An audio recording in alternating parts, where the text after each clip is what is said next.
Hello student, अस्सलाम वालेकुम। कैसे हैं बेटा? सारे खुश? अच्छा, जो चैप्टर नंबर 4 है वो आपने कोचिंग में या जहाँ पे भी आप क्लास ले रहे हैं वहाँ पे आपने कंप्लीट किया होगा। अगर नहीं भी किया है तो आगे चल के आप कंप्लीट कर लेंगे, ठीक है? क्योंकि आज हम इस चैप्टर से रिलेटेड जो एमसीक्यूज हैं या इस सारे चैप्टर को ऑब्जेक्टिव पॉइंट ऑफ व्यू से हम थोड़ा डिस्कस करना चाहेंगे, ठीक है? तो पहला पार्ट है ये, बाकी के पार्ट भी इसी चैनल पे आपको मिल जाएंगे। तो सबसे पहले हम आते हैं, इसके कुछ एमसीक्यूज हैं जो कि प्रोजेक्टाइल के पोर्शन से रिलेटेड हैं, क्योंकि मोशन एंड 2 डायमेंशन की हम बात करना चाह रहे हैं, राइट? अच्छा, पहला वाला एमसीक्यू थोड़ा देख लें, इसमें है क्या बात, थोड़ा ये देख लेंगे इसमें कौन सी चीज है। अच्छा, a man project a coin upward from the gate of uniformly moving train. सुने जरा, इसका मतलब है क्या, थोड़ा मैं पहले बता दूं। मिसाल की तौर पे एक ट्रेन है इस तरह से जो कि जा रही है, ठीक है?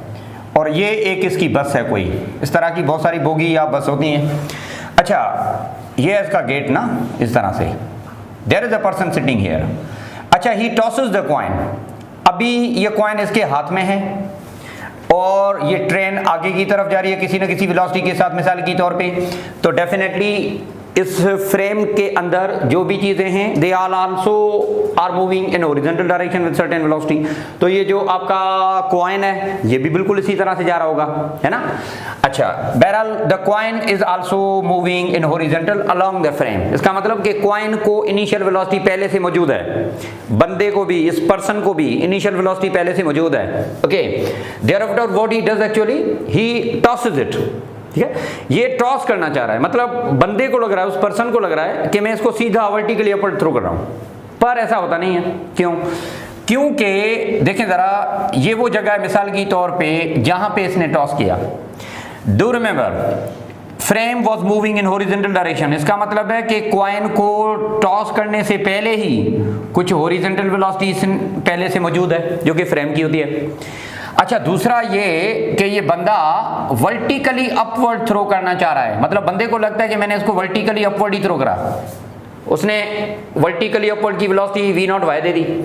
पर पता है, इस कॉइन की मोशन उस बंदे के मुताबिक तो स्ट्रेट होगी, क्योंकि बंदा हर वक्त उसको ऐसी दिखेगा कि coin is exactly at the height above him. पर anybody while sitting outside the frame, जो फ्रेम के बाहर होता है ना बंदा कोई, वो उसको कैसे दिखेगा, वो उसको किस तरह से ऑब्जर्व करेगा। तो थोड़ा इसके मुतालिक हम बातें करना चाह रहे हैं। देखें, these are component which are provided to the ball. There after we can say किसी और बंदे के हिसाब से जो कि इस फ्रेम के बाहर खड़ा हुआ है ना इस तरह से, वो क्या दिखेगा इसको कि यही कि भाई जब इसने थ्रो किया था तो ये ट्रेन यहाँ कहाँ थी, इस तरफ, और जब ये कैच करेगा या जब ये कॉइन वापस लौटेगा ना तो डेफिनेटली 1 सेकंड या 2 सेकंड लगेंगे उसको। उस 1 या 2 सेकंड के दौरान ये ट्रेन, ये फ्रेम, ये बंदा, ये कॉइन उस जगह पे थोड़ी होगा जिस जगह पे आपने थ्रो करा था। Definitely it would B at the distance, जो कि डिस्टेंस कवर किया होगा ट्रेन ने, उसी डिस्टेंस पे वो कैच करेगा ना। तो मिसाल की तौर पे after time t the position changes to from a to b, यहां तक आ गया। तो जब कैच करने की बारी आई या जब इस बंदे ने कैच किया होगा तो डेफिनेटली यहां का किया होगा ना, क्योंकि बॉल या जो कॉइन है ऊपर गया होगा किसी एक पर्टिकुलर टाइम में, और फिर ये वापस भी आया होगा एक टाइम लगा के। तो टोटल टाइम मिसाल की तौर पे 4 सेकंड है। तो जब 4 सेकंड के बाद इसने कैच किया तो ड्यूरिंग दीज 4 सेकंड वो पोजीशन जहां पे आपने थ्रो किया था, पॉइंट ऑफ प्रोजेक्शन वहीं पे थोड़ी है, पॉइंट ऑफ प्रोजेक्शन कुछ और जगह पे हो गई आपका, जो कि as a point of arrival अब हम समझ लेते हैं उसको ना। तो you know the ball is caught exactly at this position. Ball इस तरह ऐसे कॉट होगा। ये कौन नोट करेगा? वो बंदा जो कि फ्रेम के बाहर खड़ा है। मतलब उसको क्या दिखेगा कि motion of this coin is a projectile, मतलब फ्रेम ऑफ रेफरेंस के बाहर के हिसाब से अगर इस मोशन को डील करें तो द मोशन इज प्रोजेक्टाइल। पर इस बंदे के हिसाब से अगर बात की जाए तो मोशन इसकी क्या होनी चाहिए, थोड़ा देख लेते हैं। देखें बेटा, जब ये पर्सन यहाँ पे था तो ये कॉइन भी इधर था। अच्छा, ये ट्रेन, ये रेलगाड़ी आगे की तरफ जा रही है ना, तो उसका मतलब इस फ्रेम के अंदर जो भी मौजूद हैं वो भी आगे की तरफ जा रहे हैं। तो डेफिनेटली ये बॉल भी थोड़ा आगे गया होगा एज अ प्रोजेक्टाइल। यहाँ कहाँ होगा? The person is exactly below this particular. अच्छा, फिर ये रेलगाड़ी और आगे गई होगी तो ये बंदा अभी यहाँ कहाँ होगा, तो डेफिनेटली बॉल जो है एग्जैक्टली इसी जगह पे होगा। अच्छा, देयर आफ्टर ये ट्रेन यहाँ कहाँ होगी तो बॉल इस तरफ होगा। तो आप सिंपली कह सकते हैं कि जब आप रिलेटिविस्टिक मोशन कंपेयर करते हो कॉइन की और इस बंदे की, तो हर वक्त the coin remains exactly above the person, क्योंकि वो थ्रो किया मैंने, अब मैं कैच कर रहा हूँ, रेलगाड़ी चल रही है इस तरह से ना। अच्छा, जब मैं कैच कर रहा हूँ तो इसका मतलब ये है कि मेरी नजरें हमेशा की तौर पे या हर वक्त उसी कॉइन की तरफ हैं, और मुझे ये लगता है कि यार कॉइन अभी मेरे हाथ में आना है, ओ ये लो आ गया। तो उसका मतलब ये हुआ कि I remain exactly below this particular level, या मैं उसी कॉइन के बिल्कुल नीचे ही हूं ना। और वो कौन सी मोशन है जिसमें आप किसी पार्टिकल को थ्रो करते हो और वो आपको एग्जैक्टली असेंडिंग वर्टिकली अपर दिखता हो और फिर डिसेंडिंग वर्टिकली डाउनवर्ड दिखता हो, वो कौन सी मोशन होती है, फ्री फॉल होती है। तो उसका मतलब ये कि कॉइन की मोशन बंदे के हिसाब से जिसने थ्रो किया था उसके हिसाब से ये मोशन फ्री फॉल है, पर अगर हम उस ट्रेन के बाहर खड़े हैं हमें क्या दिखेगा, हमें तो प्रोजेक्टाइल मोशन दिखेगा। इसका मतलब ये हुआ कि the path followed by the coin for the man is exactly straight line, और ये स्ट्रेट लाइन जो बनेगी कौन सी लगेगी, दैट वुड बी वर्टिकली, क्योंकि ये पर्सन जो है ना, देखें जरा, ये पर्सन है। अच्छा, और ये कॉइन, हर वक्त ये कॉइन उस बंदे के ऊपर ही होगा क्योंकि उसकी नजरें उसी कॉइन पे होंगी, एग्जैक्टली दैट पर्टिकुलर लेवल। तो the coin is said to be as free fall for the person, but the coin is said to be in a projectile motion with respect to any body lying outside the frame. तो उसका मतलब ये हुआ the motion is a free fall for the person, but the motion would be as a projectile for anybody sitting outside the frame। तो उसका मतलब ये बना कि आपका करेक्ट आंसर ऑप्शन सी है। अगर यहाँ पे थोड़ा सा हमने चेंज कर दिया होता, क्या, the path of the coin with respect to surrounding of the frame is dash, सिर्फ एक लफ्ज हमने चेंज कर दिया होता कि इसी कॉइन का रास्ता जो है या पाथ है, ये जो मोशन है ना, वो इस फ्रेम के बाहर के हिसाब से अगर कंपेयर की जाए तो कौन सी होगी भाई, फिर तो प्रोजेक्टाइल होगी, फिर तो आपका आंसर ये होगा पैराबोलिक, फिर आपका ऑप्शन ए बनेगा। सराउंडिंग के हिसाब से मतलब कोई बाहर बंदा अगर देख रहा है ना वो ऐसे दिखेगा, पर ये बंदा कैसे दिखेगा, ये इसी तरह से। अच्छा, ये है Einstein relativistic motion. Albert Einstein ने जब थ्योरी दी थी ना, तो गैलीलियन ट्रांसफॉर्मेशन या इसी तरह की एक कंपैरिजन की थी, ठीक है। आपने चैप्टर नंबर 17 इंटर में भी पढ़ा होगा ये सारा कुछ, ये एग्जाम्पल भी वहां पे मौजूद है। तो that's it, the motion of that coin inside the frame is said to be free fall, but the motion of this coin with respect to surrounding of the frame that is said to be parabolic। अभी हमने बात करनी है इस बंदे के हिसाब से जो कि फ्रेम के अंदर ही मौजूद है, तो उसका मतलब ऑप्शन सी बनेगा, vertical straight line. That's it, okay. So ये हो गया। चलें अब हम आते हैं नेक्स्ट पे। A ball is rolled off the edge of horizontal table with the speed of this one, hits the ground after 0.4 second, tick the correct instrument. थोड़ा देखना पड़ेगा इसको। अच्छा देखें ज़रा, मैं ये डायग्राम बना के दूँ आपको, मिसाल की तौर पे ये है टेबल, सुने ज़रा, ठीक है। अच्छा, टेबल की इस एज से, मतलब एक बॉल है जो कि रोल करता आ रहा था, ठीक है, डेफिनेटली जब एज पे जा पहुँचेगा तो गिर जाएगा ना नीचे।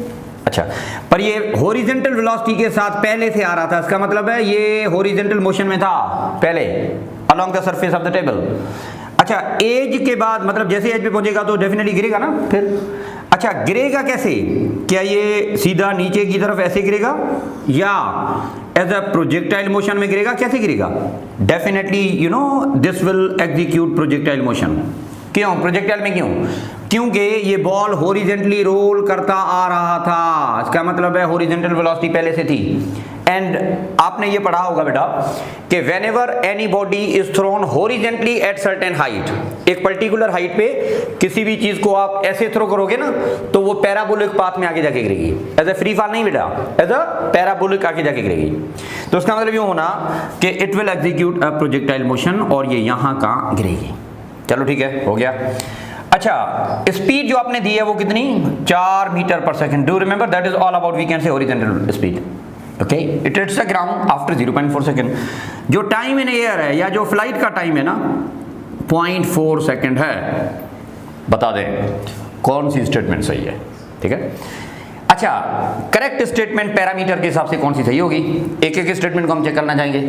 It hits the ground at horizontal distance of 1.6 metre from the edge of the table. जरा ये देखें, ये बताए इसका मतलब क्या कि ये एज है ना, उसकी relative stick point on the ground ये है। ये बॉल इधर नहीं गिरेगा, थोड़ा हॉरिजॉन्टल आगे जाके गिरेगा। और कितना आगे जाके गिरेगा बोल रहा है कि 1.6 मीटर। अब हम ये मालूम करना चाहते हैं कि क्या वाकई में ये डिस्टेंस 1.6 है कि नहीं, ये देखना लाजमी है। तो here in this case you are dealing the range, horizontal range की बात कर रहे हैं। और आपने बेटा ये पढ़ा होगा horizontal distance is equal to S is equal to VT होता है ना, तो हम इसको कुछ इस तरह से ऐसे लिखते हैं। x मतलब डिस्टेंस है और ये v नॉट x वो है जो कि वेलोसिटी है, t is the time for which it hits ground. बड़ा सिंपल है भाई। देखें what is value of velocity 4, how long it takes to strike the ground 0.4, तो आपका जवाब क्या बनेगा 1.6 मीटर। इसका मतलब ये हॉरिजॉन्टल रेंज कितना कवर करेगा, it will cover horizontal range of 1.6 metre. इसका मतलब ये बना कि वाकई में आपका स्टेटमेंट नंबर 1 बिल्कुल सही है, पहला वाला सही है। थोड़ा देख लेते हैं इसको ना। अच्छा, दूसरा वाला, the speed of the ball with which it strike the ground is 4। जिस स्पीड के साथ ये बॉल गिरेगा ना वो स्पीड 4 है। अब ये देखना लाजमी है ना। अच्छा सुनिए बेटा, we are dealing the net velocity 4, कह रहा है कि नेट वेलोसिटी 4 होगी। अब हम देखते हैं इसको मालूम करना चाहेंगे कि भाई नेट वेलोसिटी कैसे मालूम करें। बाबा आपको हॉरिजॉन्टल वेलोसिटी मालूम करनी है जो कि पहले से 4 है, क्योंकि प्रोजेक्टाइल मोशन में horizontal velocity remain same through out motion. इसका मतलब ये हुआ कि एक वेलोसिटी की वैल्यू आपने कांस्टेंट दी है ना। अच्छा बेटा, y कंपोनेंट ऑफ वेलोसिटी सबसे पहले आप मालूम करेंगे। अब ये हम y वेलोसिटी कैसे मालूम करें, देखें y वाली वेलोसिटी कैसे होगी, जरा देखें इसको। According to instantaneous equation of velocity या according to first equation of motion, कैसे आप लिखते हो v naught y minus g t. Projectile motion में आपने ऐसे पढ़ा होगा। असल में ये फार्मूला कहां से है बेटा, vf is equal to vi plus at। अच्छा, vf मतलब क्या, final velocity along y axis at any instant is equal to initial velocity y वाली। अच्छा, जब ये बॉल टेबल की सरफेस पे था तो हॉरिजॉन्टली जा रहा था ना, इसका मतलब ये हुआ कि वहां पे इसकी y वाली वेलोसिटी 0 है। और वैसे भी आपने पढ़ा होगा कि प्रोजेक्टाइल मोशन में मैक्सिमम हाइट पे y वाली वेलोसिटी नहीं होता, तो इसका मतलब ये बना सादा कि there would be nothing with y component of velocity 0 है। g की वैल्यू आप 10 ले लें भले। टाइम, कितना टाइम ये लगा रहा है जमीन पे हिट करने के लिए, 0.4। So you go through for further simplification, you will find the value of this y component as -4 metre पर सेकेंड।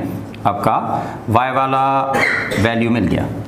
लेकिन आपसे बात कौन सी की गई है भाई, नेट स्पीड कौन सी होगी।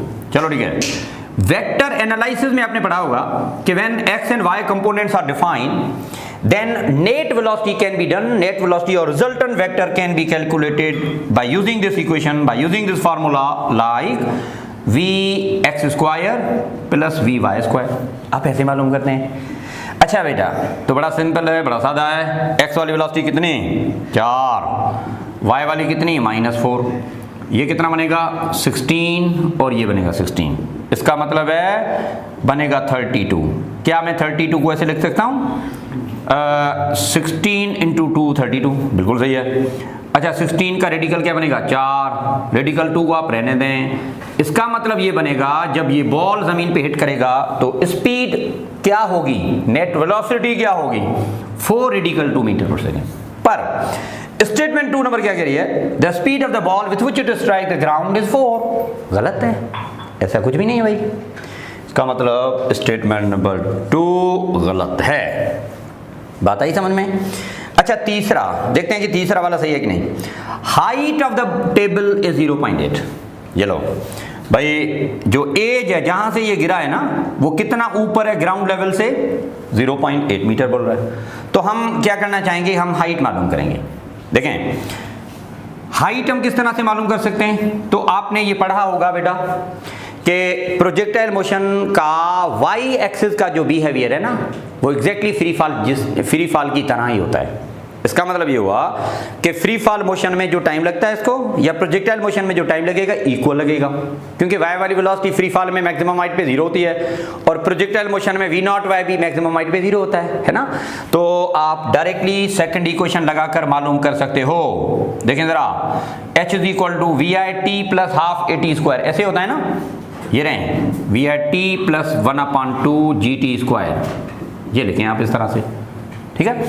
अच्छा, प्लस जी टी स्क्वायर। अब पता क्या होगा, इनिशियल वेलोसिटी तो 0 है, छोड़ दो उसको। अच्छा, 1/2 जी की वैल्यू आपने क्या लेनी है, 10 ले लेनी है। Time, how long it takes to strike the ground, that's all about we can say 0.4 second. तो ऐसे लिखते हैं इसको। अच्छा, टेबल लगा लें, कितना बनेगा बेटा, ये 5 टाइम होगा ना, 5 टू 10। अच्छा, ये 5 आपका वही बना, 0.4 का होल स्क्वायर कर दें तो ये बनेगा 0.16। अब ये 5 मल्टीप्लाई बाय 0.16 प्रोड्यूसेस 0.8 मीटर। इसका मतलब ये the height covered by the ball is 0.8 metre, और जो हाइट कवर्ड होगी that would be exactly equal to the height of the table as well, क्योंकि ए जितना दूर है ना, तो उसका मतलब ये बना कि हाइट ऑफ द टेबल 0.8 होगी। स्टेटमेंट नंबर 3 भी आपका सही है, चलो ठीक है। अच्छा, चौथा वाला statement, it hits the ground eight an angle of 60। अब हम देखना चाहते हैं कि भाई किस वेलोसिटी के साथ गिरा था, वो तो मालूम हो गया। अब एंगल ऑफ अराइवल, जिस एंगल के साथ ये वापस लौटेगा ना, ये एंगल की बात कर रहा है। बड़ा सादा है बेटा, कैसे जरा देखें इसको, मैं यहां पे लिख देता हूं, थोड़ा इसको देखेंगे इधर। अच्छा, जब ये स्ट्राइक जमीन पे कर रहा था, can you please tell me what were component of the velocity actually, y component और x कंपोनेंट आपको दिए गए थे या नहीं, बिल्कुल, ठीक है। तो मालूम क्या करना है, एंगल, कौन सी, with which it strike the ground with horizontal, ये एंगल मालूम करनी है, ठीक है, ये वाली एंगल। कैसे मालूम करें, बड़ा सिंपल है। जब आपको x कंपोनेंट दिया जाए, जब आपको y कंपोनेंट दिया जाए, तो आप एंगल कैसे मालूम करते हैं, आपने कंपोजिशन ऑफ वेक्टर में पढ़ा होगा। रिजल्टेंट वेक्टर की एंगल मालूम करने का तरीका ये होता है बेटा, tan inverse ay upon ax, है ना। अब ay का मतलब यहां पे होगा vy, ax का मतलब यहां पे होगा vx। तो जरा देखें इसको, tan इनवर्स वही आपका vy, that is all about -4, and here in this case it would be simply 4, क्योंकि x कंपोनेंट आपने मालूम कर दिया पहले से ना, y भी मालूम कर दिया है, उसकी वैल्यू रखें, सिंपल तो है। अच्छा, tan inverse -1 is equal to 135 degree, ठीक है। 135 पे आएगा, जो कि इक्वल आप कर सकते हैं इस तरह से 45 की भी, क्योंकि 10 45 फर्क ये कि +1 होता है और ये आपका -1 बनेगा, सिंपल है। तो it will strike the ground eight either 45 degree और वी कैन से लाइक 135, कुछ इस तरह से होगा, ओके। लेकिन स्टेटमेंट नंबर 4 क्या कह रहा है, it will strike the ground eight an angle of 60, ये गलत है भाई, ऐसा कुछ भी नहीं है। तो उसका मतलब ये बना, पहला वाला स्टेटमेंट बिल्कुल सही है और ये तीसरा वाला 1 and 3 only. So here you go through 1 and 3, second option B आपका करेक्ट आंसर होगा। चलो ठीक है सर, ये इतना बड़ा एंट्री में आएगा क्या भाई, नहीं। एक एमसीक्यूज में हमने कोई 4 एमसीक्यूज कर दिए, बताए, क्योंकि एक बार ये भी आ चुका है कि what is horizontal distance covered directly, तो बस इतनी कैलकुलेशन करने की, ये वाली जो आपने की थी। अच्छा, लेकिन अगर पूछे कि with what velocity it strike the ground, MCQ दूसरा हो गया इसका, ये दूसरी स्टेटमेंट दूसरा एमसीक्यू हो गया ये भी। अच्छा, हाइट ऑफ द टेबल क्या है, ये भी एक अलग से एमसीक्यूज। तो एक एमसीक्यूज में ऐसे समझ लें कि we are dealing actually 4 different possibilities, right. तो ये आपका एक सिंपल है, इसी तरह का जब भी आ जाए तो आप इस तरह से कर सकते हैं, ठीक है। So that's it, projectile motion के हिसाब से ये बातें आपसे पूछी जा सकती हैं, that's it. Come to the next, okay. An aeroplane flying 490 metre above the ground with the speed of 100 meter per second that releases a block, how far on the ground will it strike, पता है इसका मतलब क्या। अच्छा देखिए, मिसाल की तौर पे ग्राउंड लेवल के ऊपर एक पर्टिकुलर हाइट पे, कौन सी हाइट, कितनी हाइट है, 490 मीटर। अच्छा, there was an aeroplane was flying horizontally, ये एरोप्लेन इस तरह से जा रहा था, थोड़ा देखें इसको, ठीक है। अच्छा, इस पर्टिकुलर जगह पे जब ये था ना, exactly above this particular position, then a block is dropped. देखें, एरोप्लेन से हमने किसी ब्लॉक को थ्रो नहीं किया, हमने सिंपली खिड़की से बाहर हाथ निकाल के ऐसे समझ ले कि जस्ट वी हैव ड्रॉप्ड। पता क्या, अभी मैं रुका हुआ हूं ना, if I drop any body, what you suggest कि what would be the motion of this marker here after? Free fall simply. अच्छा, एरोप्लेन या हेलीकॉप्टर समझ ले, एक हाइट पे खड़ा है, रुका हुआ है, वहीं पे आप कोई भी चीज गिरा दें तो क्या वो प्रोजेक्टाइल में आएगी अगर एयर रेजिस्टेंस 0 है, या एज अ फ्री फॉल आएगी? क्या होगा, या वहीं पे पड़ी रहेगी?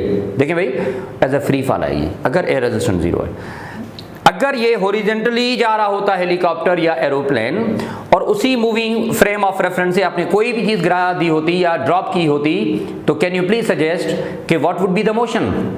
क्या वो इसी तरह से वापस आएगा? No, not like that.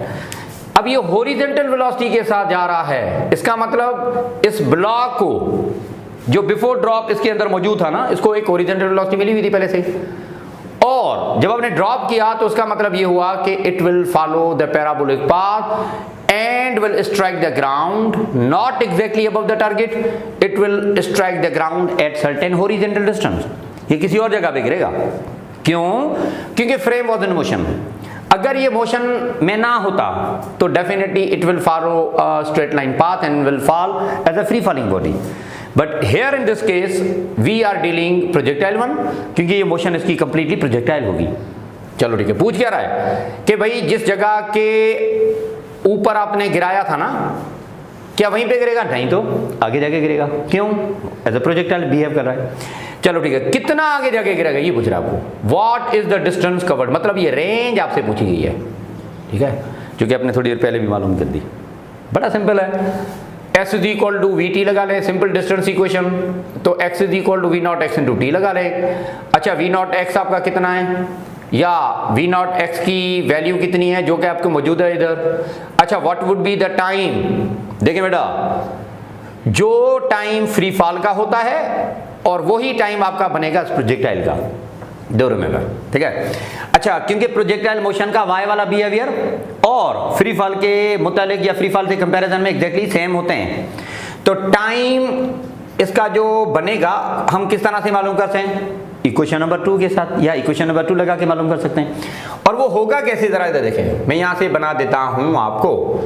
S is equal to we I T plus half A T square, ये होता है ना। अब initial velocity along y x 0 है, तो उसको छोड़ ही दें, ये रहा एच आपका 1/2 जी टी स्क्वायर बनेगा। 2 इधर ले आए, 2h जी आप यहां ले आए, तो इसका मतलब ये बना कि टाइम जो होगा दैट वुड बी 2h/g, ये रहा आपका। अब टाइम की जगह या टाइम का वैल्यू पुट करें 2h/g।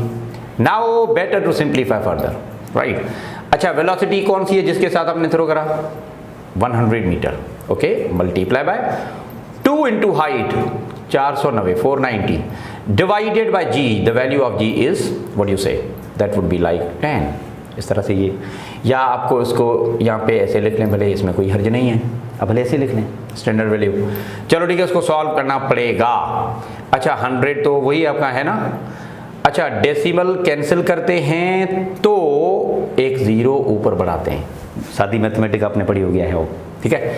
अच्छा, 2 इंटू 49 प्रोड्यूसेस 98, और ये डबल 0 बोले तो 100 डिवाइडेड बाय 98 कैंसिल हो जाएगा, तो ये बनेगा खाली रेडिकल 100। रेडिकल 100 क्या बनता है? 10, तो 100 into 10 is equal to 1000 metre. 1000 metre आगे जाके गिरेगा, इसका मतलब ये हुआ कि it will fall at the position 1000 metre. Option देखें आपके सारे किलोमीटर में, कोई मसला नहीं। 1000 metre is equal to 1 kilometre ना, तो बड़ा सिंपल है, it would be exactly equal to 1 kilometre. Correct answer आपका ऑप्शन सी बनेगा। कुछ ऐसा ही समझ लें। इसी तरह का एमसीक्यूज आपने थोड़ी देर पहले भी किया था, वो टेबल वाला जो है ना। चलो ठीक है। अच्छा, इस एमसीक्यूज में क्या है? A projectile is fired with initial velocity of this particular with angle of this one has a range of r। अगर हम इनिशियल वेलोसिटी डबल करें तो बताते रहें क्या होगी।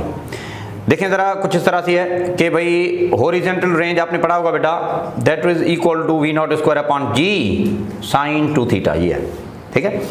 अच्छा, हम करना क्या चाह रहे हैं, हम सिर्फ वेलोसिटी डबल करना चाह रहे हैं, हम एंगल से कोई छेड़छाड़ नहीं करना चाह रहे, मतलब with the same angle of projection, उसी एंगल ऑफ प्रोजेक्शन से हमने सिर्फ और सिर्फ ये किया कि we have double the initial velocity only. पहले इसकी वेलोसिटी मिसाल के तौर पे v थी, तो ये प्रोजेक्टाइल यहाँ कहाँ, इधर यहाँ पे मौजूद होगा या यहाँ पे गिरेगा मिसाल के तौर पे, है ना। अब हमने क्या करना, वेलोसिटी हमने डबल कर दी, तो बता दो रेंज क्या होगी। अच्छा, रेंज का वेलोसिटी के साथ क्या ताल्लुक है, स्क्वायर के साथ डायरेक्टली प्रोपोर्शनल है।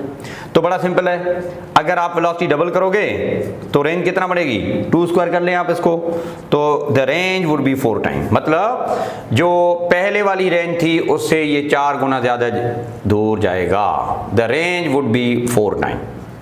आप ऐसे कह सकते हैं। वेलोसिटी आपने सिर्फ और सिर्फ क्या की है, डबल की है। इसके लिए वेलोसिटी क्या थी, u थी, इसके लिए वही, लेकिन with the same angle of projection, if velocity is double then the horizontal range would be covered, that would be 4 time. तो उसका मतलब ये बना आपका करेक्ट आंसर, ऑप्शन डी हुआ। ठीक है, सो दैट्स इट। अब इसको थोड़ा देख लें। अच्छा, the range of the particle when launched at 15 degree is this one. What will be the range of projectile when is launched at 45? बड़ा सिंपल है। अच्छा, आप ये बात ध्यान में बिठा दें कि 45 डिग्री पे रेंज डबल होती है, ठीक है, या सॉरी 45 डिग्री पे रेंज मैक्सिमम होती है। मैक्सिमम रेंज प्रोजेक्टाइल की कौन सी एंगल पे होती है, 45 पे। अच्छा, एक और बात आप समझ लें कि 15 डिग्री पे जो रेंज होती है ना, that is exactly equal to half of maximum. 15 degree पे 15 डिग्री पे जो रेंज होती है दैट इज हाफ, 45 डिग्री पे जो रेंज होती है दैट इज मैक्सिमम। इसका मतलब ये हुआ कि 45 डिग्री वाली जो रेंज है वो 15 डिग्री का डबल हो गई ना, क्योंकि लफ्जों की तरतीब हम थोड़ा इस तरह से कर दें कि 45 पे रेंज क्या है मैक्सिमम, 15 पे क्या है उसका हाफ है। तो दोबारा से इसी ये जो स्टेटमेंट है इसको मैं कुछ इस तरह से पढ़ रहा हूँ, कैसे कि भाई 15 पे जो रेंज है वो और 45 पे जो रेंज है, फर्क क्या होगा, 45 वाली जो रेंज है उसका डबल होगी, अगर वो हाफ है तो वो डबल हो गई, है ना। तो बड़ा सिंपल है, 45 की रेंज अगर 1.5 किलोमीटर है तो अपना 15 डिग्री की तो 45 पे इसका डबल होगी, लाइक दिस वन। सो बड़ा सिंपल है, 3 किलोमीटर करेक्ट आंसर, इसमें ऐसी कोई बात ही नहीं हुई, सिंपल तो है यार। चलो ठीक है, एक और, a stone is projected from the ground with the speed of this one. 2 second के बाद ये किसी दीवार पे जाके पहुंचा जो कि 5 मीटर एक हाइट पे मौजूद है। बता दें किस एंगल पे आपने थ्रो करा, पता है इसका मतलब क्या, मैं डायग्राम बना के दे दूं। ये एक दीवार तो वैसे बड़ी है ना। अच्छा, हमने जैसे थ्रो किया एक वेलोसिटी के साथ, तो पता है क्या हुआ, 2 सेकंड के बाद ये यहां कहां जा पहुंचा, या लाजमी नहीं है ये मैक्सिमम हाइट ही हो, 2 सेकंड के बाद ये जा ही रहा था कि आगे रास्ते में दीवार आ गई, यहां पे जा पहुंचा। बता दें कौन सी एंगल ऑफ प्रोजेक्शन होगी 2 सेकंड के बाद, t is equal to 2 second. तो 2 सेकंड के बाद हाइट है वो उसने दे दी ना बेटा, 5 मीटर की हाइट पे जा पहुंचा। तो बड़ा सिंपल है, क्या होगा, किस तरह से होगा, वेलोसिटी ऑफ प्रोजेक्शन भी आपको दी गई है, that is all about we can say 25 metre पर सेकंड। तो क्या करना, ये इंस्टेंटेनियस हाइट है, मैक्सिमम हाइट थोड़ी है, क्योंकि ये जा ही रहा था कि आगे रुकावट आ गई, ऐसे ना। तो उसका मतलब ये कि you need to deal instantaneous value of the height, आप इस तरह से इसको देख लें।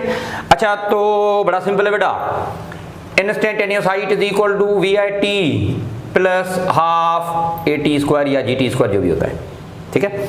अच्छा, तो हम इसको किस तरह से लेंगे जरा देखें, हाइट कितनी है, height is equal to v naught, v i कितना है, जाहिर सी बात है हम बात करेंगे initial velocity along y axis की, क्योंकि ये इक्वेशन आप जो लगा रहे हो ना ये वाई एक्सिस के हिसाब से लगा रहे हो, तो इनिशियल वेलोसिटी हम कौन सी लेंगे, वाई एक्सिस वाली लेंगे। कौन सी वाली, वो we not sine theta plus 1/2, जी की वैल्यू आप क्या लेते हो, माइनस लेते हो, तो माइनस इंटू प्लस माइनस होगा, मैं यहां से ले लेता हूं हाफ जी टी स्क्वायर।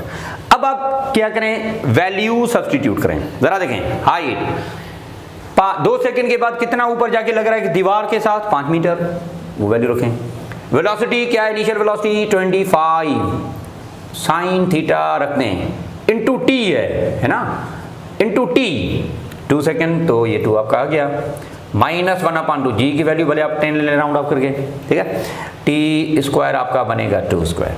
सिंपल है, बहुत सिंपल है इसका। यहाँ 2 × 25 प्रोड्यूसेस 50 साइन थीटा, ये 2 कैंसिल हो जाएगा, 10 2 20 ऐसे बनेगा। माइनस वाला 20 इधर ले आए तो बनेगा प्लस का 20, तो 5 + 20 is equal to 50 sine theta. तो 25 is equal to 50 sine theta. इसका मतलब ये बना साइन थीटा क्या बनेगा 25/50। ये टेबल लगा के सॉल्व करें, साइन थीटा क्या बनेगा बेटा 1/2। अब मुझे बता दें कौन सी एंगल है वो जिस पे साइन थीटा 1/2 होता है, 30 डिग्री होता है। तो इसका मतलब आपका सही जवाब क्या होता है, 30 डिग्री होता है, ऑप्शन ए होता है ना। That's it.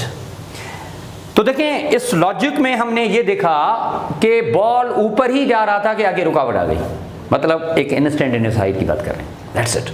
तो चंद बातें, चंद एमसीक्यूज, चंद पॉसिबिलिटी हमने कर दी यहाँ पे। एक कॉन्सेप्ट, एक बात बड़ा कमाल और इंपॉर्टेंट थी जो कि प्रीवियस टेस्ट में किसी भी यूनिवर्सिटी की बात कर लें, ठीक है, तो ये आ चुके हैं इस तरह से। सो दैट्स इट बेटा। आप और भी एमसीक्यूज आपको मिलेंगे इसी चैनल पे। तो ये है कि भाई सब्सक्राइब कीजिएगा इस चैनल को, लाइक कीजिएगा, शेयर कीजिएगा, ताकि हर बच्चे के पास ये वीडियो या ये एमसीक्यूज पहुंच सकें जो कि बेचारे कोचिंग नहीं कर पा रहे, ठीक है। और नोटिफिकेशन भी आपको मिलेंगी, बेल आइकन भी दबा दीजिएगा ताकि नोटिफिकेशन आपको इस तरह से मिलती रहे। बाकी चंद एमसीक्यूज, चंद मतलब क्या, अभी 3 और पार्ट होंगे इस चैप्टर के। हम चाहते हैं कि चैप्टर जितने भी हो रहे हैं ना, सारे के सारे हम इस चैनल पे हर चैप्टर जो है एमसीक्यूज पॉइंट ऑफ व्यू से डिस्कस आपसे करेंगे। So share, subscribe and that's it. So thank you very much beta. Stay blessed.